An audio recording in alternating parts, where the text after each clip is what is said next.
Welcome back, everybody. This time, we're diving deep into a topic that we all experience but rarely understand deeply. Emotions. We got some really cool sources lined up. Oh, yeah. Yeah, we do. We've got some expert interviews from neuroscientist Lisa Feldman-Barrett, a video exploring Stoic philosophy, and we'll also be taking a look at some research on how cultural norms shape our ideas of success. Sounds fascinating. And get ready to have some assumptions challenged, because what we're about to uncover is seriously mind-bending. I love it when that happens. Me too. Yeah. But, it's interesting how we often think of emotions as these like hardwired universal responses, almost like instincts. But the more we kind of dig into the science, the more complex it gets and way more fascinating. Absolutely. For example, we've all heard about universal facial expressions, like a smile meaning happiness across cultures. Yeah. But Dr. Barrett's research, which we'll be unpacking today, shows that this isn't always the case. Really? Yeah. For example, she found that even something as seemingly simple as a smile can vary so much depending on the context. Yeah. Like athletes winning competitions. You see pictures and they're like grimacing even though they're ecstatic. Oh, interesting. It totally throws a wrench in that whole universal expression idea. It really does make you wonder, doesn't it? If you can't even rely on a smile, Right. how can you interpret somebody's emotions accurately just based on their outward expressions? Exactly. And it gets even trickier when you consider how our bodies react. Oh, yeah, for sure. During emotional experiences, we might assume that, like, a racing heart always means anxiety. But Right. what about when you're excited about something good? Oh, yeah. Or think about the example of, like, misdiagnosed heart attacks in women. Yeah, it's so true. Their symptoms are often dismissed as just anxiety or stress, which, talk about oversimplification. That's dangerous. Wow, I never realized how much variability there is in, like, both the physical and the expressive components of emotion. It's a lot. It's really interesting, though. Yeah, it is interesting. And Dr. Barrett also highlights this in a case study that she discusses involving identical twins. Oh, wow. Okay. Yeah, and both twins had damage to the amygdala. That's the part of the brain that's often linked to fear. Uh-huh. But here's the fascinating part.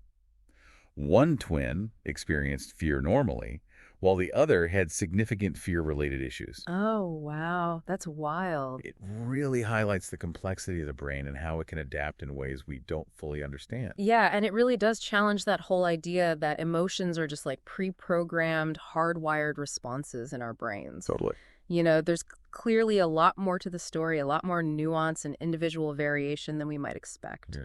So if emotions aren't these like pre-programmed entities in our brains, then the question becomes, where do they come from? Right. How are they actually created? Well, this is where Dr. Barrett introduces a pretty revolutionary concept, the Bayesian brain. Oh, okay. It might sound intimidating, but it's actually pretty intuitive once you get the core idea.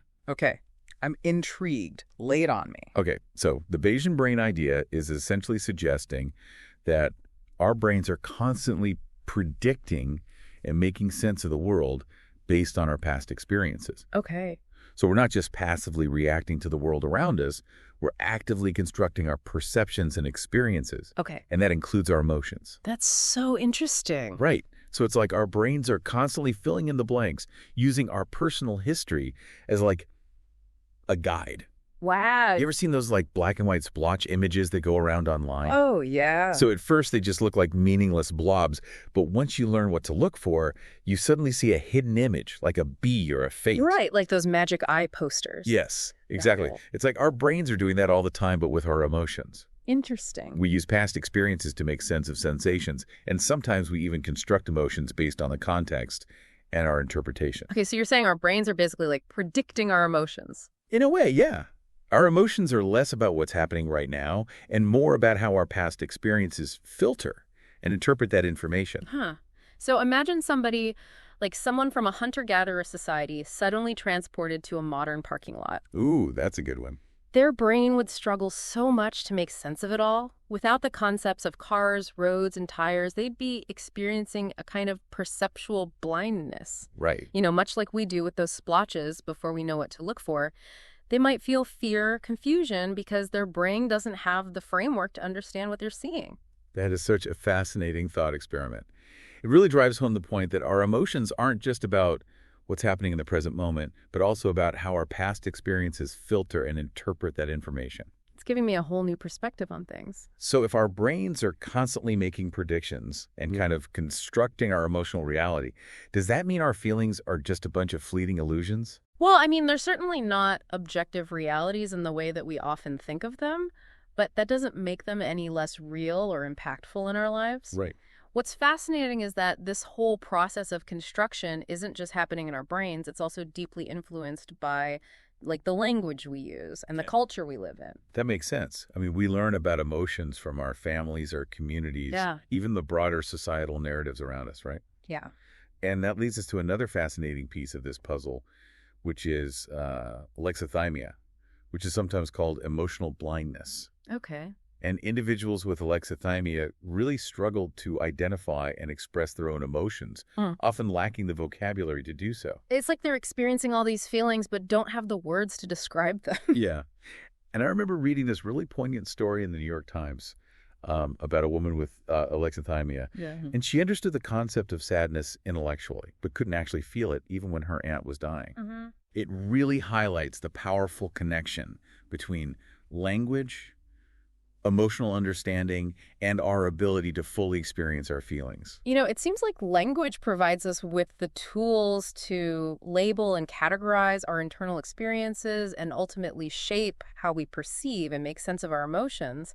But it's not just language at play here. Right. Culture also has a huge influence on our emotional landscapes. Absolutely. I mean, this is where the work of psychologist Todd Rose comes in. Okay, yeah. He's done some fascinating research on how cultural norms and what he calls collective illusions can have a significant impact on our emotional lives. Collective illusions, I've never heard that term before. Right. So what are these collective illusions and how do they come into play? Well, collective illusions happen when, like, a majority of people in a group go along with a belief they don't personally hold, Okay. mistakenly thinking that everyone else agrees. It's like we're all caught up in this shared misconception, but no one wants to be the first to point out that the emperor has no clothes. Yeah. Right, and that can really shape how we see ourselves in the world around us. Absolutely.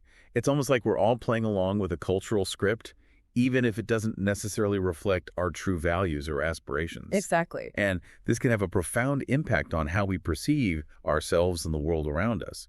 Like, are there any specific examples of these collective illusions that you found particularly striking in Rose's work? Oh, well, one that immediately comes to mind is the widespread belief that most Americans prioritize fame and wealth for a successful life. Right, that classic American dream narrative. Exactly. But when you dig deeper and look at individual preferences, personal fulfillment actually ranks much higher. So it's this illusion that everyone is chasing fame and fortune, even though individually a lot of people prioritize other things. Exactly. And this disconnect between the perceived norm and individual preferences can lead to a lot of internal conflict and emotional distress. Oh, I bet. For sure. Another example that's incredibly relevant today is the illusion of division in society. Oh, yeah. We often focus on our disagreements on a few hot button issues, and we interpret those differences as widespread discord. Right. But it often masks the vast areas of common ground that actually exist. That's so true. It's like this echo chamber effect where the loudest voices amplify the differences, making us believe we're more divided than we actually are. Yeah, it sounds like these collective illusions, often fueled by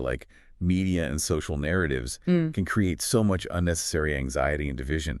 Makes you wonder how much of our emotional experience is shaped by these shared misconceptions. It's a great question. And it leads us perfectly to our next topic. How can we regulate our emotions more effectively? Especially given all these complex factors that influence our emotional landscape. Right. Yeah, it's fascinating to consider how much our cultural narratives and assumptions really influence our emotional well-being. Yeah. But it also raises this question. If our emotions are so malleable, so influenced by these external factors, what does that mean for our ability to regulate them? Right. Can we really gain control over our emotional lives? Or are we just at the mercy of our brains and our cultures? Well, that's where things get really interesting, because it might seem like we're just passive passengers in our own emotional journeys, but there are actually some pretty powerful tools and philosophies that can help us navigate our feelings more effectively. Wow. And one of the most insightful approaches comes from a pretty unexpected source, the ancient Stoics. The Stoics. I got to admit, when I hear that term, I kind of picture emotionless statues. Right. I never really associated Stoicism with emotional regulation. Yeah, it's a common misconception. Stoicism isn't about suppressing emotions or becoming indifferent to the world. Okay. It's more about understanding the nature of emotions, accepting what we can't control, and focusing our energy on what we can.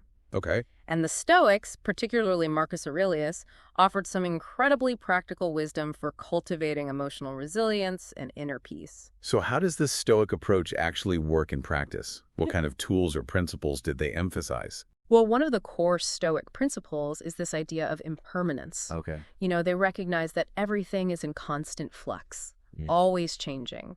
And this includes our emotions. Accepting this impermanence can help us reduce suffering, especially when we experience loss or difficult transitions. It's a good reminder that no matter how intense our feelings are in the moment, they won't last forever. Right. Kind of like that saying, this too shall pass. Exactly. And this actually aligns really well with that whole concept of the Bayesian brain we were talking about earlier. Our brains are constantly updating their predictions based on new information. So even when we experience intense emotions, those predictions will eventually shift as our circumstances change and our understanding evolves. That makes a lot of sense. It's almost like a built-in mechanism for adaptation and emotional resilience. Yeah. So what are some other Stoic principles that might be helpful in navigating the ups and downs of life? Another key principle is the emphasis on rational thought. The Stoics believed that by carefully examining our thoughts and beliefs, we could gain greater control over our emotional responses. So it's not necessarily the situation that's causing the distress, but our thoughts and beliefs about the situation. Precisely. And this, again, aligns beautifully with the idea of emotions as constructed experiences. Okay. We have more agency than we realize. By recognizing that our emotions are often shaped by our interpretations, we can start to challenge those interpretations and choose more helpful ways of thinking. I could see how that would be incredibly empowering. It's like shifting from feeling like a victim of our circumstances to becoming active participants in shaping our emotional experiences. Exactly. Are there any specific practices that the Stoics use to cultivate this kind of rational thought? One technique they employed was negative visualization, Okay. which might sound kind of counterintuitive at first. Yeah, a little bit. It involves deliberately imagining worst-case scenarios. Now, I know this might seem like dwelling on negativity, but the Stoics believed that by mentally preparing for difficult situations, we could actually diminish their emotional impact when they actually occur. That's interesting. So it's almost like a form of mental training, preparing ourselves for the inevitable challenges that life throws our way. Exactly. It's about building resilience and reducing the fear of the unknown. By facing our fears head on, even in our imaginations, we can kind of strip away some of their power. Okay. And finally, the Stoics emphasized focusing on what's within our control. Right. We can't control external events, other people's actions, or even the passage of time. Yeah. But we can control our own thoughts, actions, and responses. I mean, this resonates with me so much. It seems like so much of our anxiety and frustration stems from this, illusion of control over things that are ultimately outside of our sphere of influence. Absolutely. And by directing our energy toward what we can influence, we can let go of that illusion of control and cultivate a greater sense of peace and acceptance. It's like taking back the reins of our own emotional lives, choosing to focus on what we can actually impact rather than getting bogged down in things we can't change. This Stoic approach seems incredibly practical and empowering, but how do we actually integrate these principles into our modern lives? Yeah, it's amazing how these ancient philosophies still hold so much wisdom for us today. It seems like the Stoics were really onto something with their emphasis on acceptance, rational thought, and focusing on what's within our control. But I gotta admit, it can feel a bit daunting to actually put this into practice. How do we actually start applying this Stoic wisdom in our daily lives? Where do we even begin? Well, I think one of the most important steps is cultivating awareness. Just paying attention to our internal experiences, our bodily sensations, our thoughts, and the stories we tell ourselves about our feelings. And even noticing the language we use to describe our emotions. Are we using broad, general terms like good or bad? Or are we using more specific words that really capture the nuances of our experience? I love that idea of language as a tool for emotional precision. It's like expanding our emotional vocabulary allows us to create richer, more nuanced movies in our minds. Instead of just labeling everything as happy or sad, we can start to differentiate between shades of joy, contentment, sorrow, or frustration. Exactly. It's like becoming a more skilled observer of our own internal landscapes. And once we've kind of developed this awareness, we can start to challenge the assumptions and interpretations that are driving our emotional responses. Like, are we catastrophizing a situation, assuming the worst possible outcome? Mhm. Are we personalizing an event that might have nothing to do with us? Are we letting those cultural narratives kind of dictate our reactions without questioning if they align with our own values? It's like hitting the pause button on that mental movie and asking, is this story serving me? Is this interpretation helpful? Is there another way I could frame this experience? Yeah, that's the essence of rational thought. Stepping back from our immediate emotional reactions and engaging our higher level cognitive processes to examine the situation more objectively. And remember, it's not about denying our emotions, but rather understanding the thoughts and beliefs that are fueling them. Sometimes just recognizing those patterns of our thinking can be incredibly liberating. Like we're taking back control of the narrative. Instead of being swept away by our emotions, we become conscious directors of our own inner experiences. And speaking of becoming more conscious, I found that like mindfulness practices can be really helpful in regulating emotions. Taking a few moments to just focus on our breath, our body, the present moment, it can create a sense of spaciousness around our feelings. It allows us to just observe them without getting swept away. Absolutely. Mindfulness is a really powerful tool for cultivating emotional regulation. It's like creating a little distance between us and our emotions, allowing us to see them more clearly and make more conscious choices about how we respond. And remember, we don't have to go through this alone. Talking to a trusted friend, a therapist, or even journaling can be incredibly helpful in processing our emotions, gaining new perspectives, and developing healthier coping mechanisms. Yeah, it's like building a support system for our emotional well-being. Sometimes just having someone to listen and validate our experiences can make a world of difference. It's about creating a space where we can safely explore our emotions without judgment or shame. Well said. And I think it's important to emphasize that emotions are not our enemies. They're not these like uncontrollable forces that dictate our lives. They're a valuable source of information, a reflection of our values, and a powerful catalyst for growth and transformation. So instead of trying to suppress or ignore our emotions, we can learn to listen to them, understand their messages, and use them as a guide for living more authentically and fulfilling lives. Exactly. It's about embracing our full emotional range, the highs and the lows, and recognizing that even the most difficult emotions can teach us valuable lessons about ourselves and the world around us. Wow, this deep dive has been a truly eye-opening journey. We've explored the science, psychology, and philosophy of emotions, debunking myths, challenging assumptions, and uncovering some seriously fascinating insights. We've learned that emotions aren't fixed entities, but rather complex, constructed experiences shaped by our brains, bodies, language, and cultures. And most importantly, we've discovered that we have way more agency over our emotional lives than we might realize. By understanding the nature of emotions, embracing our agency, and cultivating awareness, we can become the authors of our own emotional stories. We can choose to respond to life's challenges with greater resilience, clarity, and compassion. And we can learn to create emotional landscapes that support our well-being and foster deeper connections with ourselves and the world around us. It's been a pleasure exploring this fascinating topic with you today. Thanks for joining us on this deep dive into the world of emotions. We hope you've gained some valuable insights and tools to navigate your own emotional journeys with greater awareness and intention.